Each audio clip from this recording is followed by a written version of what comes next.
হরে কৃষ্ণ। শুভ সকাল। সকলের সুস্থতা কামনা করে শুরু করছি আজকের গীতার বাণী।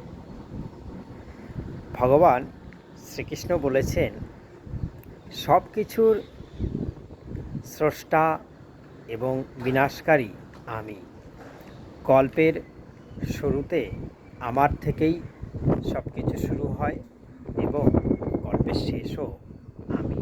অর্থাৎ এই জগতের উৎপত্তি, এই জগতের বিকাশ, এই জগতের বিনাশ বা এই জগতের শেষ সব আমাতেই নিহিত হয়।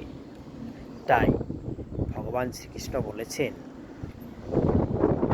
আমি জীব, বিশেষ করে মানুষকে বিচার, বিবেক, বুদ্ধি প্রদান করেছি।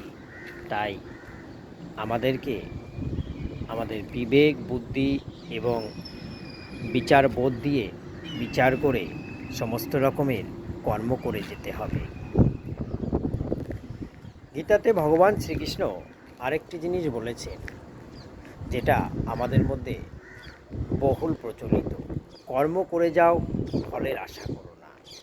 তার অর্থ এই নয় যে আপনি কর্ম করলেন আর কোনো ফল আপনি পাবেন না, এরকম নয়।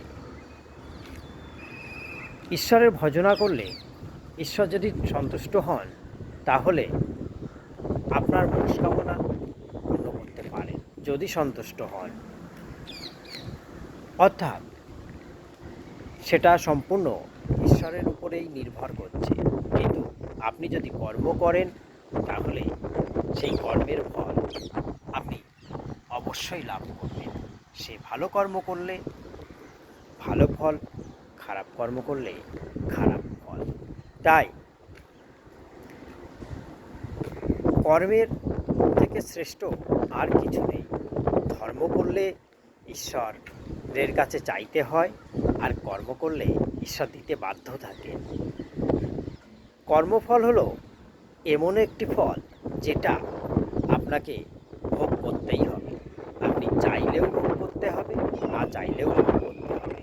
তাই বিচার বিবেচনা করে কর্ম করা উচিত। নমস্কার বন্ধুরা, আজকের মতো শেষ করছি গীতার বাণী। সঙ্গে থাকার জন্য অনেক অনেক ধন্যবাদ।